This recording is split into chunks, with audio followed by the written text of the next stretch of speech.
Bien, paciente de 85 años de edad con dolor abdominal tipo cólico, presenta vómitos. Mira, la edad es un factor muy importante. Vómitos, estreñimiento de 3 días, tiene distensión abdominal, ausencia de eliminación de flatos. ¿Cuál es el diagnóstico más probable, doctor? Estaré ante un cuadro de una obstrucción intestinal, ¿no? Bien. ¿Cuál es el cuadro clínico típico de un paciente con obstrucción intestinal? Bueno, el cuadro característico va a ser distensión abdominal, pues no, ruidos metálicos, el paciente va a tener vómitos, y que se trata de una obstrucción intestinal alta, el paciente tendrá vómitos precoces, vómitos biliosos. Si que se trata de una obstrucción media, serán los cólicos predominantes, y si se trata de una obstrucción intestinal baja, serán vómitos tardíos o vómitos fecaloideos, ¿no es cierto? O de distensión vamos a encontrar, ¿no? Paciente de 40 años de edad con antecedente de dispepsia, cólico biliar, que acude a emergencia por dolor abdominal, distensión abdominal y estreñimiento.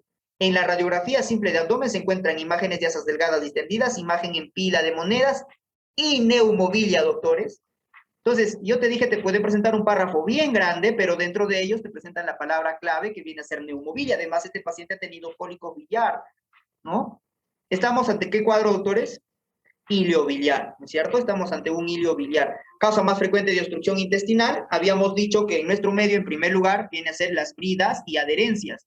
En segundo lugar, tenemos las hernias, y en tercer lugar, tenemos el vólvulo de sigmoides. En Europa viene a ser bridas, hernias, cáncer, ¿no es cierto? Entonces, si te dicen a ti cuál es la causa de obstrucción más frecuente en no operados viene a ser las hernias, por si acaso, ¿ya? Si te dicen en forma general, viene a ser las bridas y adherencia.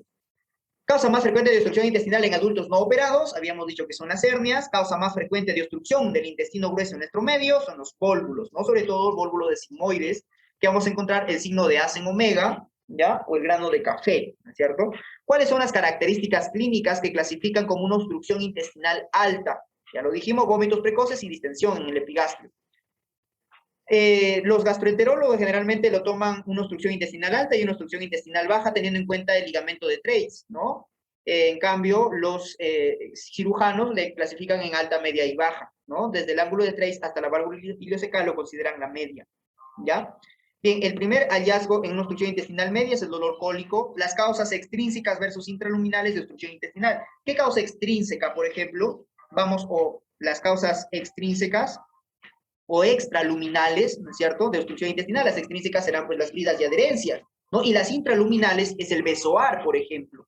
¿Ya? Entonces las extrínsecas, las bridas y adherencias, y las intraluminales, el besoar, cálculos, por ejemplo, ilio meconial, ¿no? Y si que me dicen de la pared, de las intrínsecas de la pared, ahí están las neoplasias, la enfermedad de Crohn, la tuberculosis, etcétera. ¿Bien?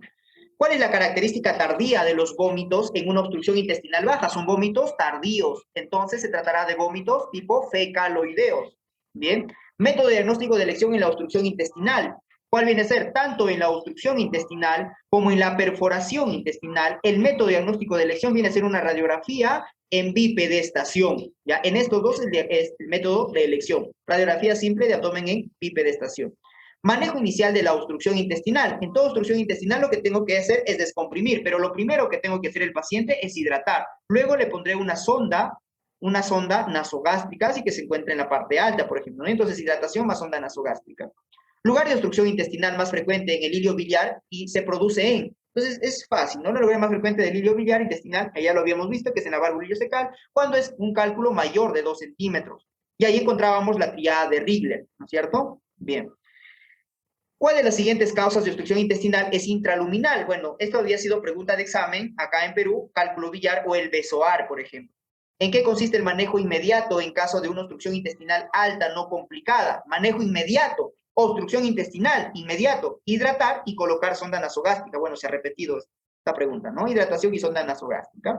La causa más común de obstrucción intestinal en el recién nacido, doctores, la causa más común de la obstrucción intestinal en recién naciditos puede ser por atresia intestinal. Si es que observamos una atresia a nivel del duodeno, vamos a encontrar la doble burbuja, recuerden ustedes, ¿no? Doble burbuja.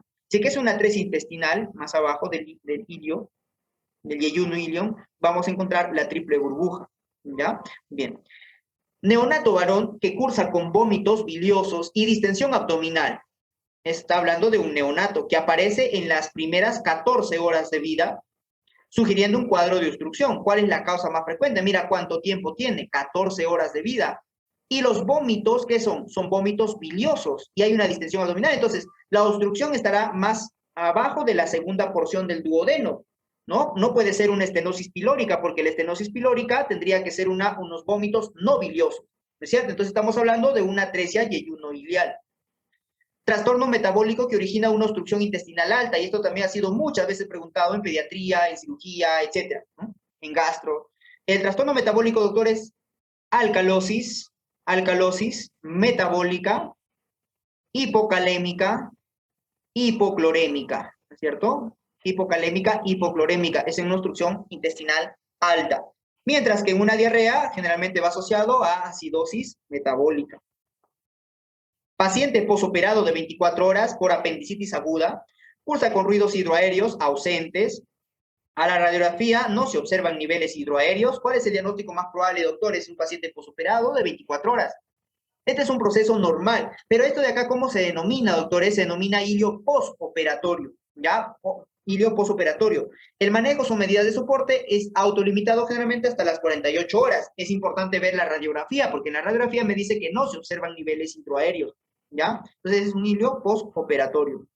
En una obstrucción intestinal en ancianos, te dice, es una obstrucción intestinal en ancianos, generalmente mayor de 50 años, sin causa aparente, de etiología desconocida, generalmente asociado a consumo de narcóticos, traumatismos, enfermedad neurológica o posterior a una cirugía sin causa. Este es el denominado síndrome de Ogilvie, doctores. ¿Ya? Ese síndrome de Ogilvie se refiere a una pseudoobstrucción intestinal y la mayoría responde al tratamiento conservador que generalmente se asocia mucho al consumo de narcóticos. ¿Ok? Obstrucción en la tercera porción del duodeno que se produce por la disminución del ángulo aortomesentérico, doctores, ¿cómo se denomina? Entonces acá tenemos la aorta, y a nivel de la aorta, recuerda que por acá sale una arteria que es la arteria mesentérica superior. Esta arteria mesentérica superior sale a nivel de L1, ¿no? Entonces, acá este ángulo debe ser de 45 grados. Si es que este ángulo es menos de 45 grados, es un ángulo de 10 grados, entonces estamos ante un síndrome. ¿Cómo se llama ese síndrome, doctores? Porque por acá va a pasar la tercera porción del duodeno, por acá va a pasar la vena renal izquierda, y va a pasar el proceso uncinado del páncreas, ¿cierto? Ese proceso uncinado del páncreas también va a pasar por acá. Entonces, estamos hablando de síndrome de Wilkie. Perfecto, muy bien, síndrome de Wilkie, ¿ya? Estructuras que pasan por el ángulo aortomesentérico, bueno, ya lo mencionamos, ¿no es cierto? Está ahí, está la está la tercera porción del duodeno, está la vena renal izquierda y el proceso uncinado del páncreas. Paciente que presenta saciedad temprana, náuseas, vómitos y dolor en epigastrio sin pérdida de peso. Tiene astenia ni anemia, no tiene eso de ahí, ¿no? Al examen, masa palpable en el epigastrio. Bueno, sí que no tiene anemia, no tiene astenia, no tiene pérdida de peso. Entonces, probablemente no se trate, te están diciendo que no se trata de un cuadro neoplásico, ¿no? Entonces, ¿qué será? Una obstrucción o un vólvulo, en este caso, ¿un vólvulo de qué? Un vólvulo de epigastrio, ¿ya? Un besoar gástrico, o podría tratarse también de un vólvulo gástrico, ¿no? Bien. La localización más frecuente del vólvulo intestinal, ya lo mencionamos, es en el sigmoides. ¿Cuál de los siguientes factores está más asociado a la producción del vólvulo cecal? Es la malrotación intestinal, ¿ya? Del vólvulo cecal, del ciego, es la malrotación intestinal. La rotación del vólvulo intestinal generalmente es ¿en qué sentido, doctores? En sentido antihorario. Por eso que la devolvulación es el más frecuente, ¿no es cierto? La devolvulación lo tienes que hacer en el otro sentido, en el sentido horario, ¿ya? Bien. La clínica del vólvulo intestinal es una clínica de una obstrucción intestinal, ¿correcto? Es decir, distensión abdominal, dolor abdominal cólico, vómitos tardíos, fecaloideos. En la auscultación vamos a encontrar un timbre metálico. Método de diagnóstico de elección en el vólvulo de sigmoides, vamos a encontrar el signo en la radiografía, ¿no es cierto? Si el vólvulo de sigmoides me da una obstrucción intestinal, por lo tanto, el método de elección será una radiografía en bipedestación. ¿Y qué vamos a encontrar? El signo en granos de café o el ACE en omega.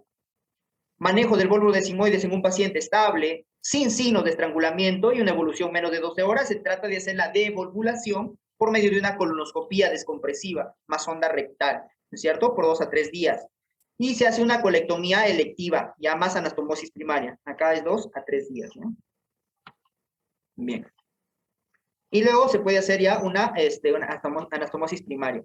Paciente varón de 70 años de edad con diagnóstico clínico de vólvulo de sigmoides en mal estado general, tóxico, taquicárdico, hipotenso y con reacción peritoneal. ¿Cuál es el manejo? Entonces, este ya está complicado. Prácticamente se hace una resección más una colostomía tipo Harman, generalmente. Infarto de víscera sólida más frecuente. Entonces, cuando hablamos de víscera sólida, puede ser el vaso, puede ser el hígado, pero ¿cuál es el más frecuente? Es el vaso, que genera un infarto tipo blanco anémico que se produce por una oclusión arterial. Ahí está. Los blancos, que son los anémicos, se producen por una oclusión arterial, y los rojos, que son los hemorrágicos, que se producen por oclusiones venosas. Paciente con antecedente de estenosis mitral que cursa con un dolor abdominal súbito, antecedente de estenosis mitral, antecedente de fibrilación auricular, ¿no? ¿Qué me va a dar? Un infarto mesentérico. ¿Qué tenemos que descartar? Entonces, una isquemia mesentérica, con un diagnóstico que se denomina angiotac. Causa más frecuente de la isquemia mesentérica aguda, ya lo dijimos, embolia arterial, ¿no es cierto? Lugar más frecuente de la colitis isquémica asociado a shock y politraumatismo porque se produce una redistribución. Entonces, acá hay dos puntos que tienes que recordar, que es en el ángulo esplénico, que es el llamado el punto de Griffith, y en la parte del sigmoides recto, por acá encontramos el campo de Manasse, ¿no es cierto?, donde encontramos el de Sudeck, ¿ya? ¿Cuál es el más frecuente? El de Griffith, ¿ya? El de Griffith es el más frecuente en esta parte, ¿no? El punto de Griffith. ¿Qué hacemos? Un estudio de colonoscopía. La clínica es un dolor súbito, un dolor súbito en el hipocondrio izquierdo y diarreas sanguinolentas, ¿no? Causa más frecuente de síndrome de intestino corto, la isquemia mesentérica, pues, no por resección intestinal. Clínica de isquemia intestinal crónica, angina intestinal, habíamos dicho que se parece a un infarto de corazón. Si es que hay una angina intestinal es porque hay placas ateromatosas en estas arterias intestinales, ¿ya? Es un dolor crónico postprandial generalmente y baja de peso. Por eso que estos pacientes, como les produce dolor después de comer, ya no quieren comer y bajan de peso, pues, ¿no? Y se produce por depósitos de placas ateromatosas.